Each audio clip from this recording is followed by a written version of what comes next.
ইয়াত্তাবিউল মাইয়িতা সালাসা, আল্লাহ নবী বলেন কবর পর্যন্ত মৃত ব্যক্তির সাথে তিনটা জিনিস যায়। এক নাম্বার আল আহাল, পরিবার যায়। দুই নাম্বার আল মাল, সম্পদ যায়। তিন নাম্বার আল আমাল, আমল নামা যায়। বলেন কবর পর্যন্ত আমার আপনার লাশের সাথে কয়টা জিনিস যাবে? এক নাম্বার পরিবার, বলেন এক নাম্বার। দুই নাম্বার সম্পদ, এক নাম্বার। দুই নাম্বার, তিন নাম্বার আমল। এবার নবীজি বলেন ইয়ারজিউ ইসনান, তিনটার মধ্যে দুইটা ফিরে আসবে। ইয়ারজিউল মাল ওয়াল আহাল, সম্পদ ফিরে আসবে, পরিবার ফিরে আসবে। ওয়ায়াবকাল আমাল, আমল নামা থেকে যাবে। আমার আপনার সাথে তিনটা জিনিস যাবে, মাল যাবে, পরিবার যাবে, আর আমল নামা যাবে। নবীজি কয় আমল নামাটা ছাড়া আর সব চলে আসবে। আল্লাহ আমাদের সকলকে আমল বাড়ানোর তৌফিক দান করেন। গর্ব অহংকার ছেড়ে সম্পদ যদি কিছু হয় শুকরিয়া আদায় করার তৌফিক দান করেন। তাহলে বলেন তো আমার সম্পদ দেওয়ার মালিককে? সম্পদ পেয়ে মালিককে ভুলে যাওয়া যাবে? আল্লাহ কয় আল্লাহকুমুত্তাকাসুর, প্রাচুর্যের প্রতিযোগিতা তোমাদেরকে আল্লাহ ভুলাইয়া দেয়। তিরমিজি শরীফের বর্ণনা, 2308 নম্বর হাদিসের বর্ণনা।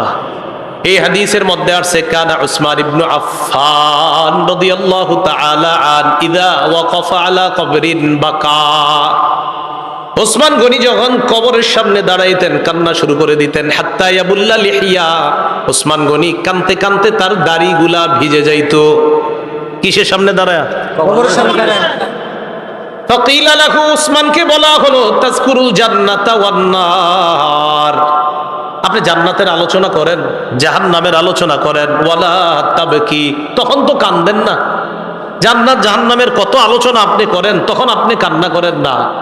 ওয়া তাবকি মিন হাযা, আপনি যখনই কবরের সামনে আসেন তখন কান্না করেন কেন?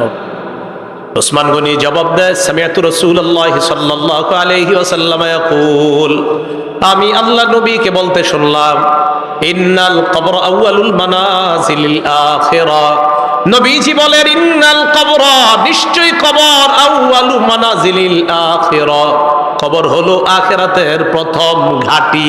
আমাকে আপনাকে বাসতলায় রেখে আসার পর আমার আপনার প্রথম ঘাঁটির নাম কবর। বলেন কি নাম?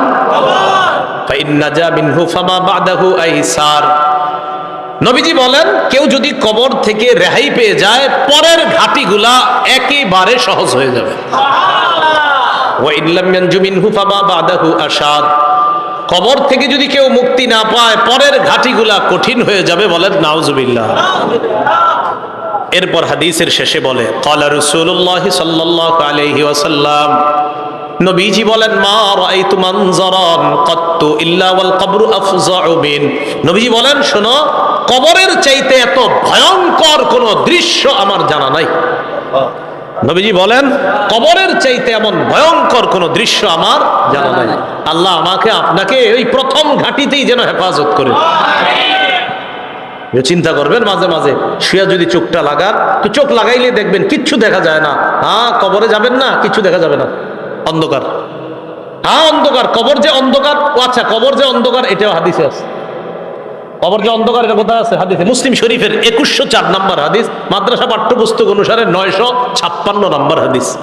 এই হাদিসের মধ্যে আছে عن أبي هريرة رضي الله تعالى عنه قال أن امرأة سوداء كانت تقم المسجد أو شابا, একজন কালো মহিলা অথবা একজন কালো যুবক মসজিদ ঝাড়ু দিত। কি ঝাড়ু দিত? আপনারা ঝাড়ু দেননি মসজিদ? না, আপনারা শুধু মুয়াজ্জিন সাহেব আর খাদেমের অপেক্ষা থাকবেন? নিজেরা ঝাড়ু দিবেন। মসজিদ ঝাড়ু দিলে দিল সাফ হয়, পরিষ্কার হয়। এক কালো মহিলা অথবা একজন কালো যুবক মসজিদ ঝাড়ু দিত। হঠাৎ মারা গেছে। মারা যাওয়ার পর সাহাবীরা কবর দিয়ে ফেলছে, নবীরে জানানোর প্রয়োজন মনে করে নাই। বিষয়টা এমন আর কি, ও মারা গেছে, আরে এটা নবীজির আর বলার কি আছে, কবর দিয়ে এরকম। নবীজি সাল্লাল্লাহু আলাইহি সাল্লাম প্রশ্ন করলেন, আচ্ছা ওই কালো মহিলাটা না কালো যুবকটা, হয়তো মহিলা হতে পারে না হয় যুবক, আচ্ছা ওই কালো যুবকটাকে দেখছি না কেন, কোথায় এটা ঝাড়ু দিয়ে দেয়? সাহাবীগণ বললেন, হুজুর সে তো মারা গেছে। আচ্ছা মারা গেছে মানে? আফালা কুনতুম আযানতুমুনি, তো আমাকে জানাবা না তোমরা? হাদিসের মধ্যে আছে কান্নাহুম সাগগারু আমরাহা আও আমরা, সাহাবীরা বিষয়টা হালকা মনে করছে, তাই নবীরে জানায় না যে হুজুর একজন মারা গেছে, ঝাড়ু দিত, কবর দিয়েছে। নবীজি কো আমারে জানাইলা না কেন তোমরা? দুল্লুনি আলা কবরিহা আও আলা কবরিহি, তাড়াতাড়ি তার কবর আমারে দেখাও, নিয়ে যাও। ফাদাল্লুহু আলা কবরিহা আও আলা কবরিহি, আল্লাহ রাসূলকে তার কবরের কাছে নিয়ে যায়। নিয়ে যাওয়ার পর ফাসাল্লা আলাইহা, আল্লাহ রাসূল জানাজার নামাজ পড়লেন। আপনারা আবার এই আমল করেন দেখেন, তো এটা রাসূলের জন্য খাস। জানাজার নামাজ পড়ার পর আল্লাহ নবী বললেন ইন্না হাদিহিল কুবুর মামলুআতুন যুলমান আলা আহলিহা। আল্লাহ নবী বললেন এই কবরগুলা অন্ধকারে পরিপূর্ণ। নবীজি বললেন এই কবরগুলা অন্ধকারে পরিপূর্ণ। কবরগুলা বলেন অন্ধকারে, কবরগুলা একবার ভাবেন, চোখটা বন্ধ করে, অন্ধকার, কিচ্ছু দেখা যায় না। আল্লাহ নবী কয় এই কবরগুলা অন্ধকারে পরিপূর্ণ।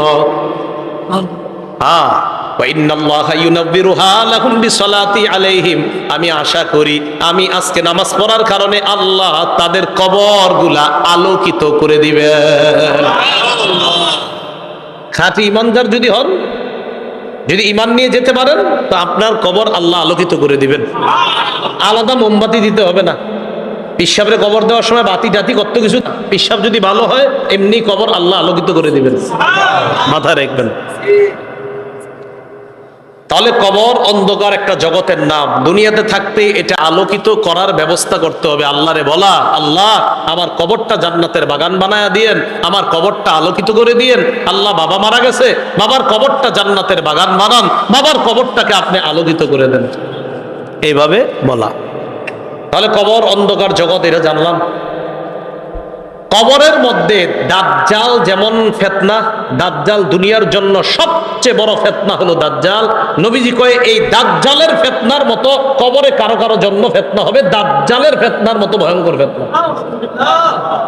মুসলিম শরীফের বর্ণনা আছে মা বাইনা খালকি আদম ইলা কিয়ামিস সাআ খালকুন আকবারু মিনাদ দাজ্জাল। আদম নবী থেকে কিয়ামত পর্যন্ত যত সৃষ্টি আছে এর মাঝে সবচেয়ে ভয়ঙ্কর সৃষ্টি হলো দাজ্জাল। কে? দাজ্জাল। নবীজি কয় কারো কারো কবরের অবস্থা হবে এই দাজ্জালের ফিতনার মতো। সহিহ বুখারীর বর্ণনা 922 নম্বর হাদিস। এই হাদিসের বর্ণনাকারী আসমা বিনতে আবু বকর রাদিয়াল্লাহু তাআলা আনহা। দেখি আপনাদেরকে একটু পরীক্ষা করি, আলেমরা চুপ থাকবেন, অন্যরা বলবেন। আমি হাদিসটা পড়ি, পড়ার পর আপনাদেরকে জিজ্ঞাসা করবো একটা কথা, মন দিয়ে আগে শোনেন, তাহলে সবাই জ্ঞানীরা সচেতন ভাবে জবাব দিতে পারবেন। আগে শোনেন কি বলি, দেখেন আমি পড়ি। আন আসমা বিনতি আবি বকর সিদ্দিক রাদিয়াল্লাহু তাআলা আনহা ক্বালাত দাখালতু আলা আয়েশা। অনুবাদটা শোনেন। আবু বকর সিদ্দিক রাদিয়াল্লাহু তাআলা আনহুর কন্যা আসমা বলেন আমি আয়েশা সিদ্দিকার কাছে প্রবেশ করলাম। আবু বকর সিদ্দিকের কন্যা আসমা বলেন আমি আয়েশা সিদ্দিকার কাছে প্রবেশ করলাম। আলেম ছাড়া অন্যরা বলেন তো আসমা আর আয়েশা সম্পর্কে কি হয়? মাশাআল্লাহ, কি হয়? কারণ আবু বকর আয়েশা রাদিয়াল্লাহু তাআলা আনহার পিতার নাম কি? আবার আসমা রাদিয়াল্লাহু তাআলা আনহার পিতার নামও কিন্তু মাশাআল্লাহ। এই আসমা রাদিয়াল্লাহু তাআলা আনহা বলেন আমি আমার বোন নবীর বিবি আয়েশা সিদ্দিকার কাছে গেলাম। যাওয়ার পর দেখি ওয়ান্নাসু ইউসাল্লুন, গিয়ে দেখি মানুষ নামাজ পড়ে। আমি আয়েশাকে প্রশ্ন করলাম মা শাআনুন নাস, আয়েশা মানুষের কি হয়েছে, নামাজ পড়ে কেন? ফাআশারাত বিরাসিহা ইলাস সামা, আম্মা জান আয়েশা মাথা দিয়ে আসমানের দিকে ইশারা করলেন, এমনি ইশারা করলেন, মুখে কিছু কয় না। তো আসমা রাদিয়াল্লাহু তাআলা আনহা বলেন আয়াতুন, কোন নিদর্শন দেখা গেছে আসমানে? আয়েশা রাদিয়াল্লাহু তাআলা আনহা বলেন হ্যাঁ, আসমানে একটা নিদর্শন দেখা গেছে। কি নিদর্শন? অন্য হাদিস দ্বারা বোঝা যায় সূর্য গ্রহণ লাগছে। কি লাগছে? সূর্য। তাই নবীজি নামাজ পড়তেছে। তো আসমা রাদিয়াল্লাহু তাআলা আনহা বলেন আমরা যারা নারীরা ছিলাম আমরা একদম পিছনে, সবাই ওখানে আছে। হয় নবীজি নামাজটা এত লম্বা করলেন, ফাতালা রাসূলুল্লাহ সাল্লাল্লাহু আলাইহি সাল্লাম, নবীজি নামাজ এত দীর্ঘ করলেন হাত্তা তাজাল্লানিল গাশিয়ু, আমি বেহুশ হয়ে গেছি। আচ্ছা কি পরিমাণ লম্বা হইলে একজন মানুষ বেহুশ হয়ে যায় বলেন? ওয়াইলা জাম্বি কিরবাহ, আমার পাশে একটা পাত্র ছিল, ফিহা মা, এটার মধ্যে পানি ছিল, ফাজআলতু আসুব্বু বিনহা আলা রাসি, আমি এই পাত্র থেকে পানি নিয়ে আমার মাথায় ঢালা শুরু করলাম, এত পরিমাণ আমার মাথা গরম হয়ে বেহুশের কাছাকাছি চলে গেছে। নামাজ কি পরিমাণ লম্বা হয়েছে আল্লাহ জানে। তো আসমা রাদিয়াল্লাহু তাআলা আনহা বলেন, এক পর্যায়ে ফালাম্মান সরাফা রাসূলুল্লাহ সাল্লাল্লাহু আলাইহি ওয়াসাল্লাম হাত্তা তাজাল্লাতিশ শামস, নবীজি নামাজ শেষ করছে, ইতিমধ্যে সূর্য স্বাভাবিক হয়ে গেছে, সূর্য ঠিক হয়ে গেছে। আমি যেই কথাটা বলার জন্য আপনাদেরকে হাদিসটা শোনাইতেছি, কোনটা? দাজ্জালের ফিতনা, এটা শোনানোর জন্য। এবার দেখেন নবীজি কি বলেন। নবীজি বলেন, নবীজি নামাজের পর একটা ভাষণ দিলেন, খুতবা দিলেন, নামাজের পর ভাষণ দিলেন। ভাষণের মধ্যে নবী বললেন, মা মিন শাইইন লাম আকুন উরিতুহু ইল্লা ক্বাদ রাআইতুহু ফি মাকামি, ইতিপূর্বে আমাকে যা দেখানো হয় নাই আজকে আমি সব দেখছি। এই নামাজের মধ্যে আমি সব দেখছি। নামাজটা কি শর্ট ছিল না লম্বা? নবীজি বলেন, ইতিপূর্বে আমাকে এমন যা কিছু দেখানো। আলা ইবনুল হাজরামি নবীর এক সাহাবী, তাকে নবীজি বাহরাইন দেশের আমির বানাইলেন। বাহরাইনের নাম শুনি নাই আমরা? তো বাহরাইনের আমির বানাইলেন যাকে, তার নাম আলা ইবনুল হাজরামি। এই আলা ইবনুল হাজরামিকে রাসূলুল্লাহ সাল্লাল্লাহু আলাইহি সাল্লাম বাহরাইনের আমির বানায়া দিলেন। এখন বাহরাইনের সাথে রাসূলের চুক্তি হয়েছে। চুক্তিটা হলো এই, বাহরাইন মুসলমানদের অধীনে থাকবে, তারা ট্যাক্স দিবে, কর দিবে, জিজিয়া দিবে। তো নবীজি কি করলেন, তার এক সাহাবীকে পাঠাইলেন বাহরাইন থেকে কর বা জিজিয়া বা ট্যাক্স নিয়ে মদিনা আসার জন্য। এতটুকু কথা বুঝছেন? নবীজির অধীনস্থ এক ব্যক্তি বাহরাইনের আমির। তো নবীজি মদিনা থেকে আরেক সাহাবীকে পাঠাইলেন, যাও বাহরাইনের ট্যাক্স গুলা নিয়ে আসো, গরিবদের যে গরিবদেরকে সাহায্য সহযোগিতা করবো যেগুলা দিয়ে, এগুলা নিয়ে আসো। এতটুকু বুঝে থাকলে হাদিসটা বলবো। এতটুকু বুঝছি তো সবাই? আচ্ছা। أن رسول الله صلى الله عليه وسلم بعث أبا عبيدة بن الجراح إلى البحرين يأتي بجزيتها। আবু উবাইদা ইবনুল জাররাহ রাদিয়াল্লাহু তাআলা আনহুকে রাসূল বাহরাইনে পাঠাইলেন ট্যাক্স আনার জন্য। বলেন তো বাহরাইনের আমির কে? আরেক সাহাবী, নাম আলা ইবনুল হাজরামি। এতটুকু দরকার, খালি একটু মনে রাখেন, এক সাহাবী আমির, আরেক সাহাবীরে পাঠাইছে সম্পদ আনতে। তো তিনি গেলেন বাহরাইন। ফাকাদিমা আবু উবাইদাতা বিমালিম মিনাল বাহরাইন। আবু উবাইদা রাদিয়াল্লাহু তাআলা আন বাহরাইন থেকে সম্পদ নিয়ে মদিনায় আসলেন। ফাসামিআতিল আনসার বিকুদুমিহি। আবু উবাইদা যে সম্পদ নিয়ে মদিনায় আসলেন, আনসাররা টের পাইছে, জানতে পারছে যে নবীজির সাহাবী আবু উবাইদা সম্পদ নিয়ে মদিনায় আসছে। মদিনা আসছে কখন? ফজরের নামাজের আগে। কখন? তাহলে বলেন তো, সম্পদ আনার পর উনি যে এখন প্রথম নামাজটা পড়বে, এটার নাম কোন নামাজ? মাশাআল্লাহ। ফাওয়াফাউ রাসূলুল্লাহ সাল্লাল্লাহু আলাইহি ওয়াসাল্লাম। আনসাররা যখন জানতে পারলেন আল্লাহ রাসূলের এক সাহাবী সম্পদ নিয়ে বাহরাইন থেকে মদিনায় আসলেন, ফাওয়াফাউ সালাতাস সুবহি মা রাসূলিল্লাহ সাল্লাল্লাহু আলাইহি ওয়াসাল্লাম। আনসাররা আল্লাহ রাসূলের সাথে ফজরের নামাজে শরীক হয়। ফালাম্মান সারাফা তাআররাদু লাহু। নবীজি যখন নামাজের সালাম ফিরাইলেন, সালাম ফিরানোর পর ফজরের পর দেখবেন ইমাম সাহেব মুসল্লিদের দিকে ফিরে বসে, ঠিক না? নবীজিও ফিরলেন, নবীজি তাকায় দেখে আনসারী সাহাবারা তাআররাদু লাহু, আল্লাহ নবীর দিকে সবাই মুখ করে বসা। ফাতাবাসসামা রাসূলুল্লাহ সাল্লাল্লাহু আলাইহি ওয়াসাল্লাম হিনা রাআহুম। তাদেরকে দেখা আল্লাহ রাসূল একটা মুস্কি হাসি দিলেন। কি হাসি দিলেন? মুস্কি হাসি। তো মুস্কি হাসি দেওয়ার পর কি জিজ্ঞাসা করে দেখেন, فسمعتم بقدوم أبي عبيدة بن الجراح وأنه جاء بمال। কি ব্যাপার? আবু উবাইদা যে মদিনায় মাল নিয়ে আসছে, এটা মনে হয় শুনছো, ঠিক না? সম্পদ নিয়ে আসছে, এটা শুনছো, তাই না? এই জন্য আসছো। তো সাহাবীরা কয় আজাল ইয়া রাসূলুল্লাহ, হুজুর ঠিকই ধরছেন, এই জন্য আসছি। নবীজি তাদেরকে দেখে একটা মুস্কি হাসি দিলেন। নবীজি হ্যাঁ আমি বুঝতে পারছি। এবার আল্লাহ নবী বললেন আবশিরু, সুসংবাদ গ্রহণ করো, আম্মিলু মা ইয়াসুররুকুম, তোমরা আশা করো যা তোমাদেরকে আনন্দিত করবে। তবে একটা কথা শোনো, মাল ফাকর আখশা আলাইকুম, তোমরা গরিব হয়ে যাবা, দরিদ্র হয়ে যাবা, এই দারিদ্রতার আশঙ্কা তোমাদের ব্যাপারে আমি করছি না। ওয়ালাকিন আখশা আলাইকুম আন তুবসাতা আলাইকুমুদ দুনিয়া কামা বুসিতাত আলা মান কানা ক্বাবলাকুম, তবে আমি আশঙ্কা করছি দুনিয়া তোমাদের সামনে এমন ভাবে বিছায়া দেওয়া হবে যেমন অতীত জামানার মানুষের সামনে দুনিয়া বিছায়া দেওয়া হয়েছে। প্রচুর সম্পদের মালিক হবা তোমরা, এটা আমার আশঙ্কা। আমি এই আশঙ্কা করি না তোমরা গরিব হবা, বরং আমি এই আশঙ্কা করছি অতীতের মানুষের মতো তোমাদের প্রচুর সম্পদ হবে। তারপর কি আশঙ্কা করি জানো? ফাতানাফাসুহা কামা তানাফাসুহা, আমার আশঙ্কা তারা যেমন সম্পদের প্রতিযোগিতা করছে তোমরাও সম্পদের প্রতিযোগিতা করবা, এটা আমার আশঙ্কা।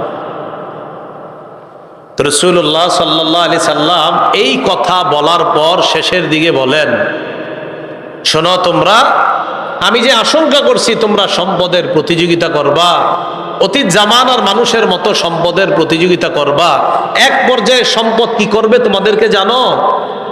নবীজি বলেন ফাতুলহিয়াকুম কামা আলহাতুহুম, সম্পদ যেমন তাদেরকে আল্লাহ ভুলাইয়া দিছে, তোমাদেরকেও তোমাদের সম্পদ আল্লাহ থেকে দূরে সরাইয়া দিবে। নাউজুবিল্লাহ।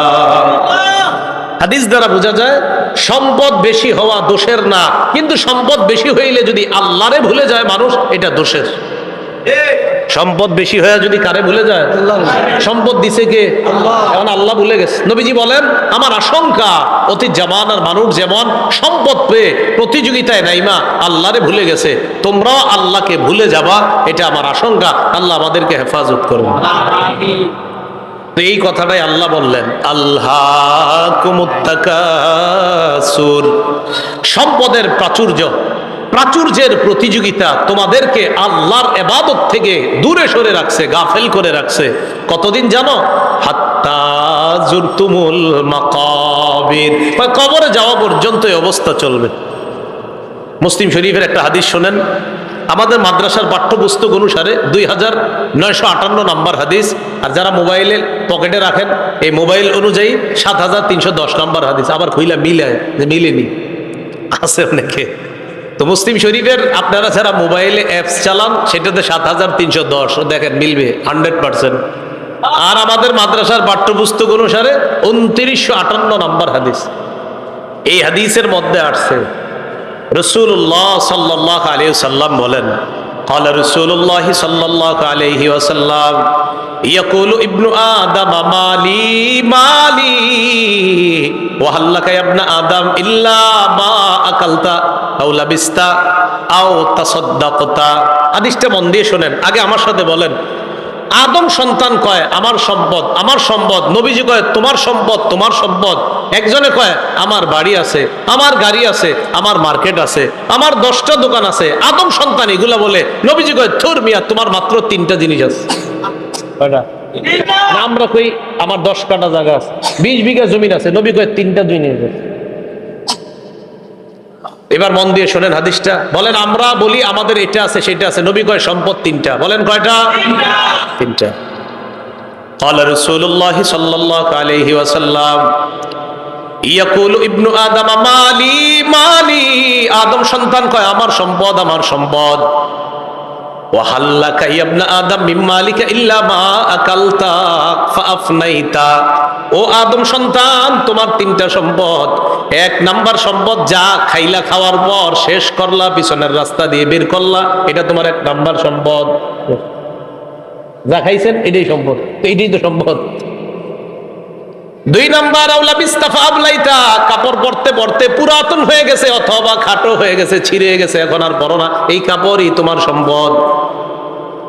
তিন নাম্বার আও তাসাদ্দাকতা ফাআমজাইতা, সদকা করতে করতে কিছু সম্পদ তুমি কমিয়েছিলা, তোমার মনে হচ্ছে তোমার সম্পদ কমে গেছে, আমি নবী বলে গেলাম তোমার এই সম্পদটা কমে নাই, এটাও তোমার সম্পদ, মরণের পর আল্লাহর কাছে পেয়ে যাইবা। সম্পদ কয়টা? আমরা কই অনেকগুলা, নবীজি কয় কয়টা?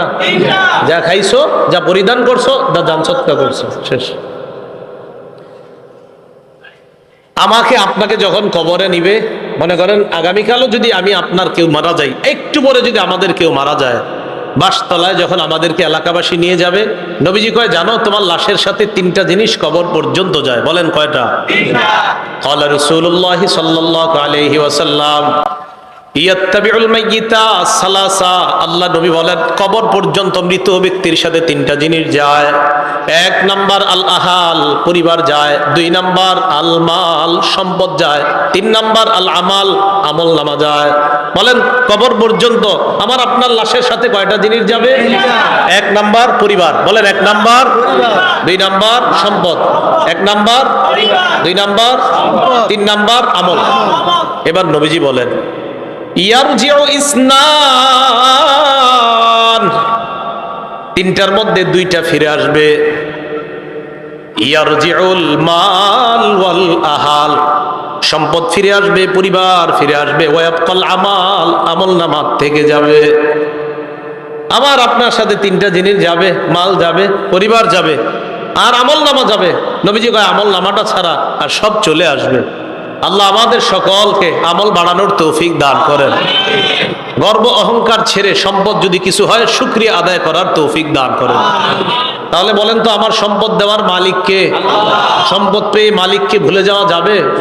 আল্লাহ কয় আল্লাহকুমুত তাকাসুর, প্রাচুর্যের প্রতিযোগিতা তোমাদেরকে আল্লাহ ভুলাইয়া দেয়। তিরমিজি শরীফের বর্ণনা, 2308 নম্বর হাদিসের বর্ণনা। এই হাদিসের মধ্যে আছে কানা উসমান ইবনে আফফান রাদিয়াল্লাহু তাআলা আন ইযা ওয়াকাফা আলা কবরিন বাকা, ওসমান গনি যখন কবরের সামনে দাঁড়াইতেন কান্না শুরু করে দিতেন। হাত্তা ইয়াবুল্লা লিহিয়া, ওসমান গনি কানতে কানতে তার দাড়িগুলা ভিজে যাইতো। কিসের সামনে দাঁড়ায়? কবরের সামনে দাঁড়ায়।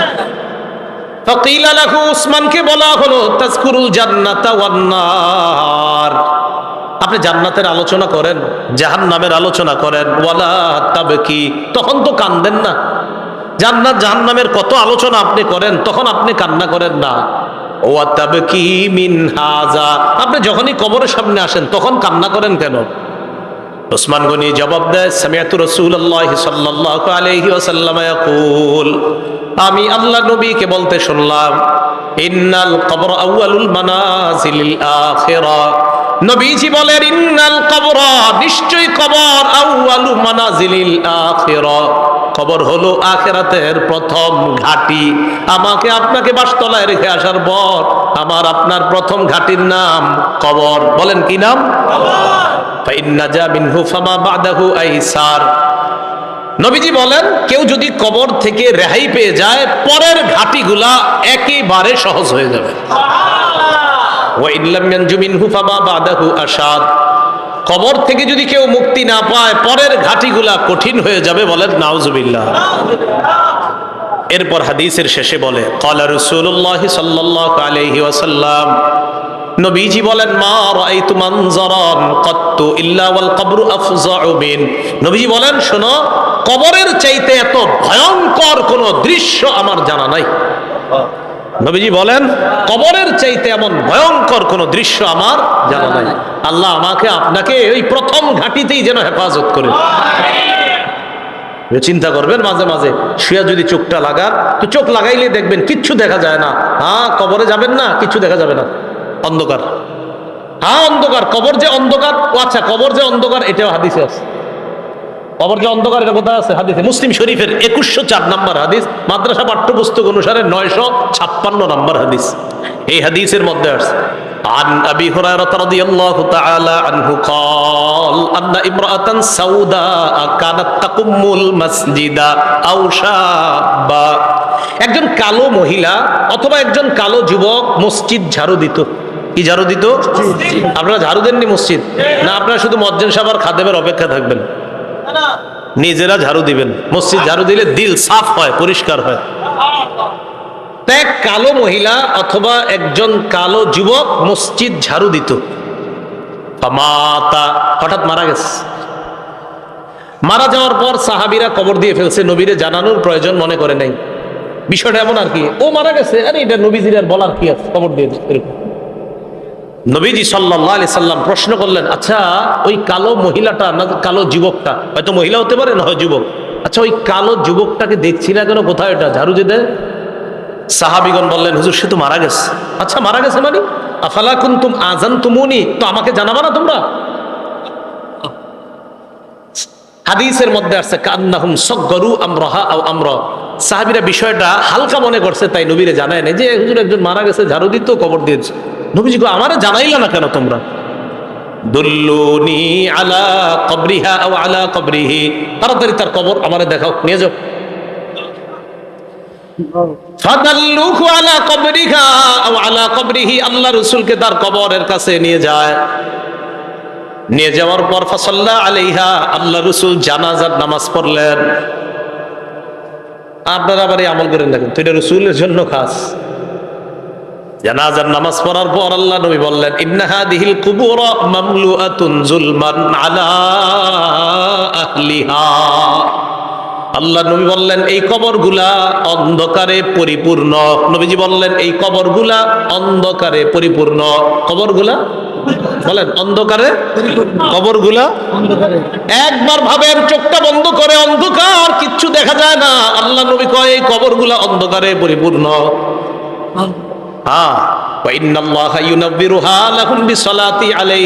আমি আশা করি আমি আজকে নামাজ পড়ার কারণে আল্লাহ তাদের কবরগুলা আলোকিত করে দিবে। খাঁটি ইমানদার যদি হন, যদি ইমান নিয়ে যেতে পারেন, তো আপনার কবর আল্লাহ আলোকিত করে দিবেন। আলাদা মোমবাতি দিতে হবে না। পিসাবের কবর দেওয়ার সময় বাতি টাতি কত কিছু, পিসাব যদি ভালো হয় এমনি কবর আল্লাহ আলোকিত করে দিবেন, মাথায় রাখবেন। তাহলে কবর অন্ধকার একটা জগতের নাম, দুনিয়াতে থাকতে এটা আলোকিত করার ব্যবস্থা করতে হবে। আল্লাহরে বলা, আল্লাহ আমার কবরটা জান্নাতের বাগান বানায়া দিয়েন, আমার কবরটা আলোকিত করে দিয়েন। আল্লাহ বাবা মারা গেছে, বাবার কবরটা জান্নাতের বাগান বানান, বাবার কবরটাকে আপনি আলোকিত করে দেন, এইভাবে বলা। তাহলে কবর অন্ধকার জগৎ, এটা জানলাম। কবরের মধ্যে দাজ্জাল যেমন ফিতনা, দাজ্জাল দুনিয়ার জন্য সবচেয়ে বড় ফিতনা হলো দাজ্জাল। নবীজি কয় এই দাজ্জালের ফিতনার মতো কবরে কারো কারো জন্য ফিতনা হবে, দাজ্জালের ফিতনার মতো ভয়ঙ্কর ফিতনা। মুসলিম শরীফের বর্ণনা আসছে, মা বাইনা খালকি আদম ইলা কিয়ামিস সাআ খালকুন আকবারু মিনাদ দাজ্জাল। আদম নবী থেকে কিয়ামত পর্যন্ত যত সৃষ্টি আছে এর মাঝে সবচেয়ে ভয়ঙ্কর সৃষ্টি হলো দাজ্জাল। কে? দাজ্জাল। নবীজি কয় কারো কারো কবরের অবস্থা হবে এই দাজ্জালের ফিতনার মতো। সহিহ বুখারীর বর্ণনা 922 নম্বর হাদিস। এই হাদিসের বর্ণনাকারী আসমা বিনতে আবু বকর রাদিয়াল্লাহু তাআলা আনহা। দেখি আপনাদেরকে একটু পরীক্ষা করি, আলেমরা চুপ থাকবেন, অন্যরা বলবেন। আমি হাদিসটা পড়ি, পড়ার পর আপনাদেরকে জিজ্ঞাসা করবো একটা কথা, মন দিয়ে আগে শোনেন, তাহলে সবাই জ্ঞানীরা সচেতন ভাবে জবাব দিতে পারবেন। আগে শোনেন কি বলি, দেখেন আমি পড়ি। আন আসমা বিনতি আবি বকর সিদ্দিক রাদিয়াল্লাহু তাআলা আনহা ক্বালাত দাখালতু আলা আয়েশা। অনুবাদটা শোনেন। আবু বকর সিদ্দিক রাদিয়াল্লাহু তাআলা আনহুর কন্যা আসমা বলেন, আমি আয়েশা সিদ্দিকার কাছে প্রবেশ করলাম। আবু বকর সিদ্দিকের কন্যা আসমা বলেন, আমি আয়েশা সিদ্দিকার কাছে প্রবেশ করলাম। আলেম ছাড়া অন্যরা বলেন তো আসমা আর আয়েশা সম্পর্কে কি হয়? মাশাআল্লাহ, কি হয়? কারণ আবু বকর আয়েশা রাদিয়াল্লাহু তাআলা আনহার পিতার নাম কি? আবার আসমা রাদিয়াল্লাহু তাআলা আনহার পিতার নামও কিন্তু মাশাআল্লাহ। এই আসমা রাদিয়াল্লাহু তাআলা আনহা বলেন, আমি আমার বোন নবীর বিবি আয়েশা সিদ্দিকার কাছে গেলাম। যাওয়ার পর দেখি ওয়ান্নাসু ইউসাল্লুন, গিয়ে দেখি মানুষ নামাজ পড়ে। আমি আয়েশাকে প্রশ্ন করলাম, মা শাআনুন নাস, আয়েশা মানুষের কি হয়েছে, নামাজ পড়ে কেন? ফাআশারাত বিরাসিহা ইলাস সামা। আম্মা জান আয়েশা মাথা দিয়ে আসমানের দিকে ইশারা করলেন, এমনি ইশারা করলেন, মুখে কিছু কয় না। তো আসমা রাদিয়াল্লাহু তাআলা আনহা বলেন আয়াতুন, কোনো নিদর্শন দেখা গেছে আসমানে? আয়েশা রাদিয়াল্লাহু তাআলা আনহা বলেন হ্যাঁ, আসমানে একটা নিদর্শন দেখা গেছে। কি নিদর্শন? অন্য হাদিস দ্বারা বোঝা যায় সূর্য গ্রহণ লাগছে। কি লাগছে? সূর্য। তাই নবীজি নামাজ পড়তেছে। তো আসমা রাদিয়াল্লাহু তাআলা আনহা বলেন আমরা যারা নারীরা ছিলাম আমরা একদম পিছনে, সবাই ওখানে আছে। হয় নবীজি নামাজটা এত লম্বা করলেন, ফাতালা রাসূলুল্লাহ সাল্লাল্লাহু আলাইহি সাল্লাম, নবীজি নামাজ এত দীর্ঘ করলেন হাত্তা তাজাল্লানিল গাশিয়ু, আমি বেহুশ হয়ে গেছি। আচ্ছা কি পরিমাণ লম্বা হইলে একজন মানুষ বেহুশ হয়ে যায় বলেন? ওয়াইলা জাম্বি কিরবা, আমার পাশে একটা পাত্র ছিল, ফিহা মা, এটার মধ্যে পানি ছিল, ফাজালতু আসুব্বু বিনহা আলা রাসি, আমি এই পাত্র থেকে পানি নিয়ে আমার মাথায় ঢালা শুরু করলাম, এত পরিমাণ আমার মাথা গরম হয়ে বেহুশের কাছাকাছি চলে গেছে। নামাজ কি পরিমাণ লম্বা হয়েছে আল্লাহ জানে। তো আসমা রাদিয়াল্লাহু তাআলা আনহা বলেন এক পর্যায়ে ফালাম্মান সরাফা রাসূলুল্লাহ সাল্লাল্লাহু আলাইহি ওয়াসাল্লাম হাত্তা তাজাল্লাতিশ শামস, নবীজি নামাজ শেষ করছে, ইতিমধ্যে সূর্য স্বাভাবিক হয়ে গেছে, সূর্য ঠিক হয়ে গেছে। আমি যেই কথাটা বলার জন্য আপনাদেরকে হাদিসটা শোনাইতেছি, কোনটা? দাজ্জালের ফিতনা, এটা শোনানোর জন্য। এবার দেখেন নবীজি কি বলেন। নবীজি বলেন, নবীজি নামাজের পর একটা ভাষণ দিলেন, খুতবা দিলেন, নামাজের পর ভাষণ দিলেন। ভাষণের মধ্যে নবী বললেন মা মিন শাইইন লাম আকুন উরিতুহু ইল্লা ক্বাদ রাআইতুহু ফি মাকামি, ইতিপূর্বে আমাকে যা দেখানো হয় নাই আজকে আমি সব দেখছি। এই নামাজের মধ্যে আমি সব দেখছি। নামাজটা কি শর্ট ছিল না লম্বা? নবীজি বলেন ইতিপূর্বে আমাকে এমন যা কিছু দেখানো হয় না আজকে আমি সব দেখছি। শেষে কি কয় জানেন? হাত্তাল জান্নাহ ওয়ান নার, জান্নাত জাহান্নামও দেখছি। আরেকটা বর্ণনা আছে সূর্য গ্রহণের নামাজে নবীজি দাঁড়াইছে না, আমার দিকে তাকান, সামনের কাতারের সাহাবী যারা তারা তাকায় দেখে নবীজি নামাজের মধ্যে হঠাৎ এমন করছে যে এভাবে। তো নামাজ শেষ, আপনারা আবার এরকম করেন না, পুরাটা শোনেন আগে। একদল করবো কি যে নবীজি এরকম করছে আমিও করবো, আরে পুরাটা শোনেন কি কয়। নামাজ শেষ করার পর নবীজিকে এক সাহাবী বললেন হুজুর আজকে আপনি এমন একটা কাজ করছেন যেটা অতীতে দেখি নেই। নবীজি আচ্ছা খেয়াল করছো? হ্যাঁ।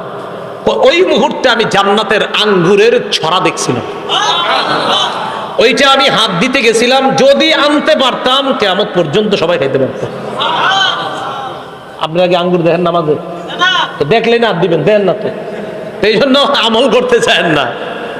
তো রাসূলুল্লাহ সাল্লাল্লাহু আলাইহি সাল্লাম বলেন মা মিন শাইইন লাম আকুন উরিতুহু ইল্লা ক্বাদ রাআইতুহু ফি মাকামি, ইতিপূর্বে আমাকে যা দেখানো হয় নাই আজকে আমি সব দেখলাম। হাত্তাল জান্নাহ ওয়ান নার, জান্নাত জাহান্নাম আমি দেখলাম। নবীজি বলেন ইন্নাহু ক্বাদ উহিয়া ইলাইয়া আন্না, আল্লাহ রাসূল বলেন আমার কাছে এই ওহী প্রেরণ করা হয়েছে আন্নাকুম তুফতানুনা ফিল কুবুর মিসলা আও করিবা মিন ফিতনাতি দাজ্জাল। আল্লাহ নবী বলেন আমার কাছে এই ওহী দেওয়া হয়েছে তোমরা কবরের মধ্যে অনেকে এমন ফিতনার মধ্যে পড়বা যে ফিতনাটা হবে দাজ্জালের ফিতনার মতো ফিতনা। বলেন নাউজুবিল্লাহ।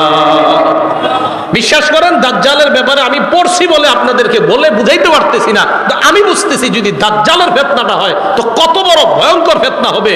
আমি সবগুলা কথা বললে বুঝতে পারতেন যে দাজ্জাল কতটা ভয়ঙ্কর ফিতনার নাম। রাসূল বললেন কবরে অনেকের এই ফিতনা হবে দাজ্জালের মতো, খুব ভয়ঙ্কর ফিতনা, ও কঠিন ভয়ঙ্কর ফিতনা। আল্লাহ আমাদেরকে হেফাজত করেন। তো আল্লাহ কয় এই কবর পর্যন্ত তোমরা সম্পদের প্রতিযোগিতা চলে, যেই কবরে এই অবস্থা হবে আর তোমরা সম্পদ নিয়ে ব্যস্ত আছো। সহিহ বুখারীর বর্ণনা 1372 নম্বর হাদিস। এই হাদিসের বর্ণনাকারী আম্মা জান আয়েশা সিদ্দিকা রাদিয়াল্লাহু তাআলা আনহা, তিনি বলেন আন্না ইয়াহুদিয়াতান দাখালাত আলা আয়েশা সিদ্দিকা রাদিয়াল্লাহু তাআলা আনহা ফাসালাত আন আযাবিল কবর। এক ইহুদি নারী আম্মা জান আয়েশার কাছে এসে কবরের আযাব সম্পর্কে জিজ্ঞাসা করছে। আম্মা জান আয়েশা সিদ্দিকা রাদিয়াল্লাহু তাআলা আনহা জবাব দিলেন আযাকিল্লাহু মিন আযাবিল কবর, আল্লাহ তোমারে গজবে কবরের আযাব থেকে হেফাজত করুক। এটা আম্মা জান বইলা নবীজির কাছে গেছে। فسألت عائشة رسول الله صلى الله عليه وسلم عن عذاب القبر। আম্মা জান আয়েশা আল্লাহ রাসূলকে কবরের আযাব সম্পর্কে জিজ্ঞাসা করলেন। আল্লাহ নবী জবাব দিলেন, আযাবুল কবর, কবরের আযাব সত্য। বলেন, কবরের আযাব সত্য। তাহলে কবরের আযাব কি বলেন তো? সত্য। এটা নবীজি জানায়া দিলেন তার বিবিকে।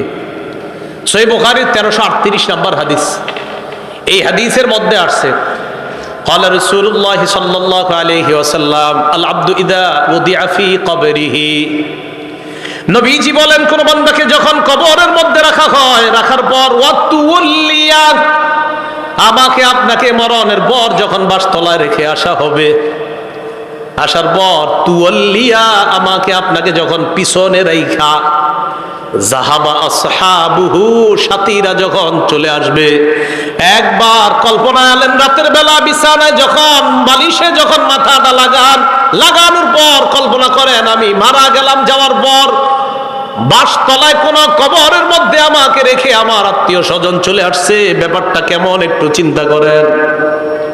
আল্লাহ নবী কয়, কোন ব্যক্তিকে কবরের মধ্যে রাখার পর তুল্লিয়া, কবরটা পিছনে রাইখা, যাবা আসহাবুহু, যখন তার সাথীরা চলে আসে, বাবা চলে আসে, ভাই চলে আসে, সন্তানরা চলে আসে, আত্মীয় স্বজন সবাই চলে আসে। আল্লাহ নবী বলেন, বেশি দূর যায় না, হাত্তা ইন্নাহু লা ইয়াসমাউ কুরআনি আলিহিম, আমরা যে হাইটা হাইটা আসি, আমাদের হাঁটার পায়ের জুতার আওয়াজগুলা ওই কবরবাসী শুনতে পায়। শোনে কেন? শুনে জানেন, ওই মুহূর্তে তার দেহের মধ্যে আত্মাটা আল্লাহ দিয়ে দেয়। কেন দেয়? ফায়াতিয়ানিহি মালাকান, দুইজন ফেরেশতা তার কাছে আসে। এটা আবু দাউদের বর্ণনা আর বুখারীর বর্ণনা। আতাহু মালাকান ফাআকআদা, আবু দাউদের বর্ণনা ফায়ুকঈদানি, দুই ফেরেশতা এসে তারে বসায়, বসানোর পর তারে প্রশ্ন করে। এর মধ্যে তিন প্রশ্নের মধ্যে একটা প্রশ্ন হলো আল্লাহ নবীর ব্যাপারে জানতে চায়, তাকে চিনুনি? ওই ব্যক্তি ইমানদার হলে যদি তিনটা জবাব সুন্দরভাবে দেয়, আর আল্লাহ নবীর ব্যাপারে যদি বলে আশহাদু আন্না মুহাম্মাদার রাসূলুল্লাহ, আমি সাক্ষী দিচ্ছি তিনি আল্লাহর রাসূল, এই কথা বলার পর ওই ব্যক্তিকে বলা হবে উনজুর ইলা মাকআদিকা মিনান নার, তুমি তোমার জাহান্নামের আসনটার দিকে তাকাও, এটা তোমার জাহান্নামের আসন। তো এই ব্যক্তি জাহান্নামের আসনের দিকে তাকাবে। এরপর বলা হবে আবদালাকাল্লাহু মাকআদাম মিনাল জান্নাহ, জাহান্নামের আসনের পরিবর্তে আল্লাহ তোমাকে জান্নাতের আসন দান করছে। তা আল্লাহ কয়, এই কবরে তুমি থাকতে হবে, আমরা থাকতে হবে। আল্লাহকুমুত তাকাসুরু হাত্তা যুরতুমুল মাকাবির, কবর পর্যন্ত সম্পদের প্রতিযোগিতা তোমাদের চলছে। সূরা মুনাফিকুনে আল্লাহ বলেন, ইয়া আইয়ুহাল্লাযীনা আমানু লা তুলহিকুম আমওয়ালুকুম ওয়ালা আওলাদুকুম আন যিকরিল্লাহ, হে ঈমানদারগণ, লা তুলহিকুম আমওয়ালুকুম ওয়ালা আওলাদুকুম, তোমাদের সম্পদ, তোমাদের সন্তান যেন তোমাদেরকে আল্লাহ থেকে গাফেল করে না দেয়, আল্লাহ থেকে তোমাদেরকে অলস করে না দেয়, আল্লাহকে যেন ভুলিয়ে না দেয়। ওমাইয়া ফাল যালিকা, আল্লাহ বলেন যারা সম্পদ আর সন্তানের কারণে আল্লাহরে ভুলে যাবে, ফাউলাইকা হুমুল খাসিরুন, তারা ক্ষতিগ্রস্ত। নাউজুবিল্লাহ। বলেন, সম্পদ দেয় কে? আল্লাহ। 10 তলা 20 তলার বাড়ির মালিক বানায় কে? আর 10 তলা 20 তলা হালাল পন্থায় হওয়াটা দোষের না। দোষ কোনটা? যে আল্লাহ মালিক বানাইছে তাকে ভুলে যাওয়া। বুঝে আসছেনি? তো আল্লাহ কয় তোমাদের এই প্রতিযোগিতা চলবে কবর পর্যন্ত। কতদিন? কবর পর্যন্ত। ক্বালা রাসূলুল্লাহ সাল্লাল্লাহু আলাইহি ওয়াসাল্লাম, নবীজি সাল্লাল্লাহু আলাইহি ওয়াসাল্লাম বলেন, লা ইয়াজালু কলবুল কাবীরি শাবান ফিসনাতাইন, আল্লাহ নবী বলেন বুড়া মানুষের অন্তর দুই ক্ষেত্রে যুবক হয়। বুড়া মানুষের অন্তর যুবক হয় কয় ক্ষেত্রে? আরে বৃদ্ধ মানুষ কি বৃদ্ধ হয় না যুবক হয়? বৃদ্ধ হয়। কয় কলবটা দুই ক্ষেত্রে যুবক হয়। কোন ক্ষেত্রে? ফি হিরসিল মাল, 1 নাম্বার সম্পদের লোভ, 2 নাম্বার ওয়াতুলিল আমাল, লম্বা আশা। কি আশা? লম্বা আশা। কেউ কাকা কই যান? বয়স কত? কয় 75। কোথায় যাচ্ছেন? মসজিদে। মনটা খারাপ কেন? আর বইল না, 4টা ছেলে ইতালি থাকে, এক একজন 5 লাখ করে বেতন। 5 নাম্বার ছেলেটা বাংলাদেশে 50,000 টাকা বেতন। আরে তারে এখনো কোনো কুল কিনারা করে দিতে পারি নাই, টেনশনে আছে কাকা। তো রাসূলুল্লাহ সাল্লাল্লাহু আলাইহি সাল্লাম বলেন, মানুষ বৃদ্ধ হয়, তার কলব দুই ক্ষেত্রে যুবক হয়। এক, সম্পদের লোভ, দুই, লম্বা আশা, বড় আশা। আল্লাহ বুঝার তৌফিক দান করেন। রাসূলুল্লাহ সাল্লাল্লাহু আলাইহি সাল্লামের সাহাবী আব্দুল্লাহ ইবনে মাসউদ বলেন, খত্ত রাসূলুল্লাহ সাল্লাল্লাহু আলাইহি ওয়াসাল্লাম খত্তান মুরাব্বাআ। এই হাদিসটা বুঝতে হবে সবাই। নবীজি একটা চতুর্ভুজ আঁকলেন। ওই অঙ্কের ছাত্ররা কোথায়? কি আঁকলেন? চতুর্ভুজ আঁকার পর ওয়া খত্ত খত্তান ফিল ওয়াসাতি খারিজাম মিন, মাঝখান থেকে একটা দাগ দিলেন। এই দাগটা চতুর্ভুজের বাহিরে নিলেন। বলেন তো রাসূল কি আঁকলেন? মাঝখানের দাগটা ভিতরে না বাহিরে? আচ্ছা, এবার দেখেন, ওয়া খত্ত খুতাতান সিগারান, মাঝখানে ছোট ছোট কিছু দাগ দিস। এটা চতুর্ভুজ, মাঝখানে ছোট ছোট কিছু দাগ, আর মাঝে একটা বড় দাগ।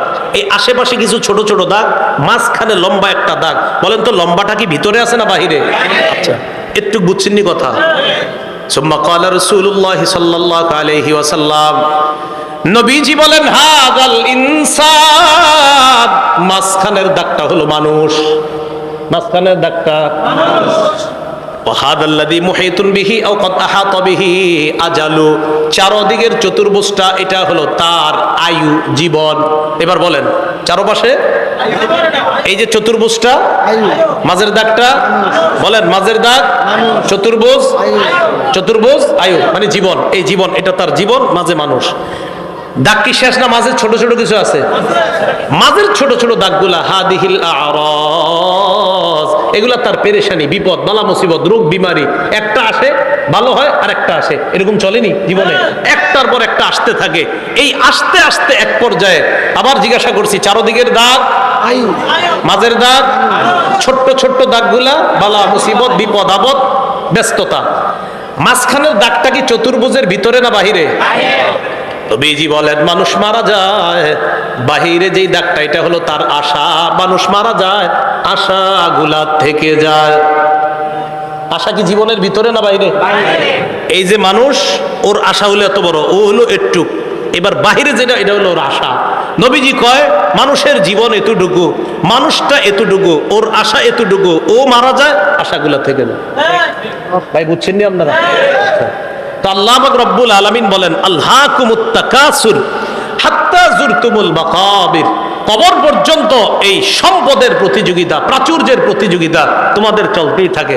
আল্লাহ আমাদেরকে কবরের প্রস্তুতি নেওয়ার তৌফিক দান করেন। আচ্ছা, এরপরে দেখেন কি বলে, কাল্লা সাউফা তা'লামুন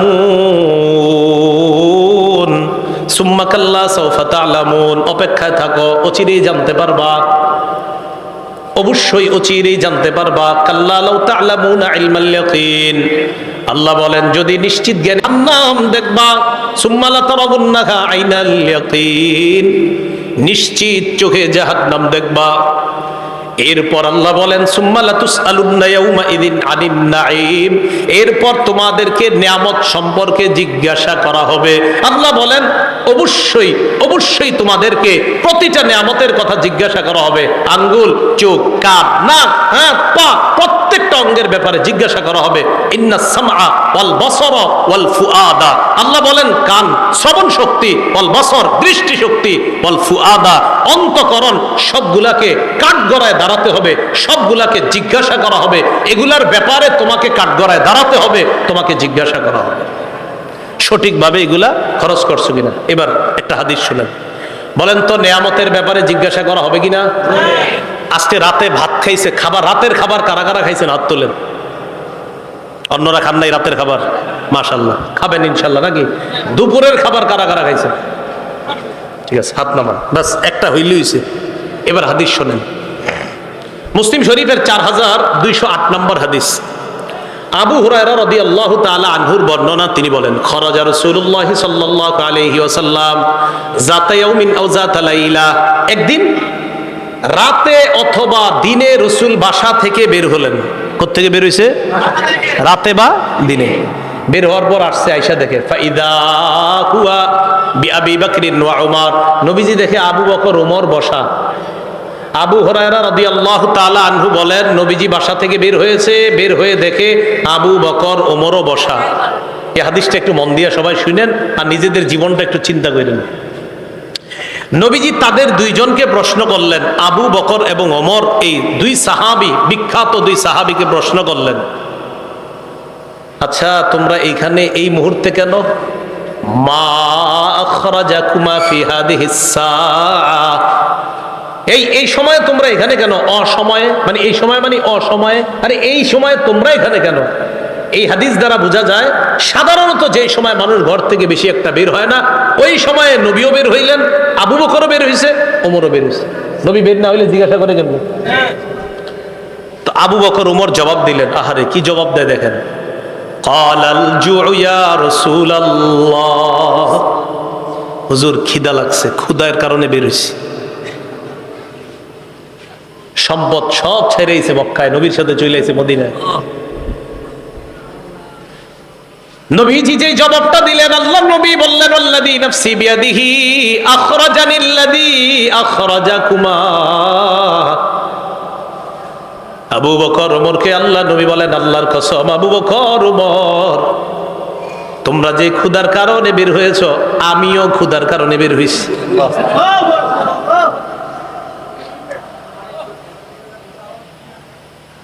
আমি যখন এটা পড়ছি, বিশ্বাস করেন কি দেখেন, দুই সাহাবীর আগে বলছে কেন বেরোছো? হুজুর ক্ষুধা। নবীজি কয় আমিও তো ক্ষুধায় বেরোছি। কওমু, চলো আমার সাথে চলো। ফাকামু মাআ, দুই সাহাবী আল্লাহ নবীর সাথে চললেন। ফাআতা রাজুলাম মিনাল আনসার, এক আনসারী সাহাবীর বাড়িতে গেলেন। ফাইদা হুয়া লাইসা ফি বাইতিহি, সাহাবী বাড়িতে নাই। রাআতহুল মারআ, ঘর থেকে আনসারীর বিবি দেখা ফেলছে, সর্বনাশ, আমাদের বাসায় এই তিনজনকে, আল্লাহু আকবার, মহিলা চিনে ফেলছে। ভিতর থেকে বলতেছে মারহাবা, স্বাগতম স্বাগতম। এমন মেহমান পাইলে কে স্বাগত না জানায়? আরে সাহাবী রাসূলুল্লাহ সাল্লাল্লাহু আলাইহি সাল্লাম আর আবু বকর ওমরকে যখন আনসারী সাহাবীর বিবি দেখলেন, ভিতর থেকে বলা শুরু করলেন স্বাগতম স্বাগতম, আপনারা ভিতরে আসেন, ঘরে বসেন। নবীজি ঘরে গিয়ে বললেন, আইনা ফুলান, স্বামী কোথায়? মহিলা ভিতর থেকে জবাব দিলেন, যাহাবা ইস্তাজিবু লানা মিনাল মা, হুজুর বৃষ্টি পানি আনতে গেছে আমাদের জন্য। এবার দেখেন কি হয়, ইতিমধ্যে আনসারী সাহাবী আসছে। আসার পর সাহাবী দেখে বাসায় নবীজি, আবু বকর ওমর। আচ্ছা একটু ভাবেন তো মনে মনে, ওই যুগে যদি আপনি হইতেন আর যদি বাড়িতে গিয়ে দেখতেন হঠাৎ নবীজি আর আবু বকর ওমর আপনার ঘরে,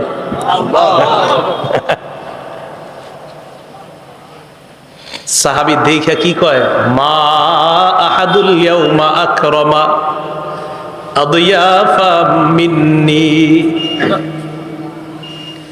সাহাবী কয় আজকে আমার চাইতে শ্রেষ্ঠ মেহমান, আজকে আমি যে শ্রেষ্ঠ মেহমানদেরকে পাইছি, আমার চাইতে শ্রেষ্ঠ ভাগ্যবান আর শ্রেষ্ঠ মেজবান আর কেউ নাই।